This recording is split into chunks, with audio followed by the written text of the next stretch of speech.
I want to address a sentiment that I strongly suspect that many of you have experienced as you deal with those narcissistic individuals in your life. And that's the exasperation that you have when you look upon your relationship with that person. You think, I'm really trying hard to be reasonable here. And yet, no matter how hard I try, that other individual continues to be impossible. They won't change. They keep coming at me with all sorts of insults or criticism or non-cooperation or disrespect. What do I have to do to make them quit? And I know that it's wearisome. Now, this could be the person that you live with or an extended family member or someone in the social circle or someone that you work with. And these individuals can be in an influential enough position in your life that they can make things difficult. Now, there's a truth that a lot of people have a hard time coming to terms with, and that is sometimes you just have to accept the fact that that's who they are, and then you make your adjustments accordingly. Now, I have a deep history of having done anger workshops, and I've written on the topic of anger and done all sorts of research and all in that regard, which is, frankly, that was a springboard for me to get into understanding narcissism. That's a whole nother story. And one of the things I talk about is the necessity of having healthy assertiveness, as opposed to aggressiveness or suppressing or being passive aggressive. You want to be the kind of person that knows how to set your stipulations. You know how to set your boundaries. You understand the meaning of the word no, and you can follow through on your own good initiatives. And so we're not talking about just laying all that stuff down, because there are times when you are going to need to stand firmly for what you are. So many times in my workshops with anger, I'd have people come to me later on and they'd say, well, Dr. C, I tried that assertive stuff and it just didn't work. And what they mean is that other person continued to be difficult. And then it's like, well, what do you mean when you say it didn't work? And because the implication there is, I want to make them change. I want to make them different.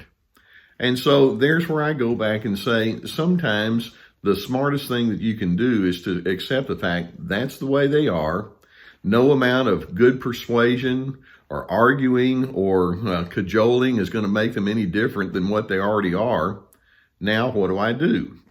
So what we're going to say is keep your stipulations in place. Keep consequences in place. And know that you're going to be able to take your initiatives with or without their approval. And then stop the dream.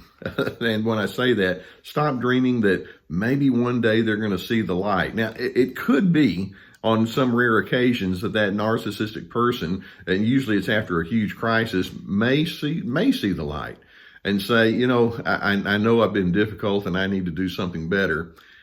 A lot of you are rolling your eyes on that one. Every now and then that happens. More often than not, it doesn't. And so then it leaves you with the question, how far into a relationship am I going to be able to go with this person?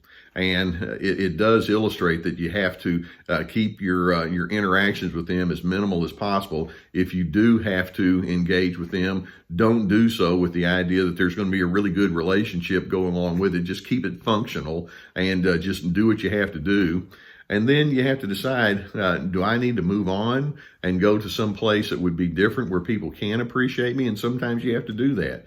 Or if that's not possible, do I just need to keep my interactions with them as simple and as possible with a very low level of expectation? That doesn't feel right, but sometimes that's simply your truth.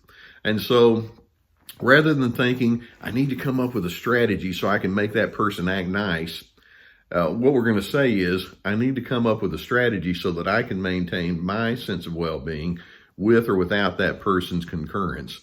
That's the harder path, but in the process, what it does mean is you're unhooking and you're not going to let that person establish your quality of life. And like I say, if you have to get further away from them and join with people who do appreciate you, I fully understand and embrace that. And so work with the one person you can do something with.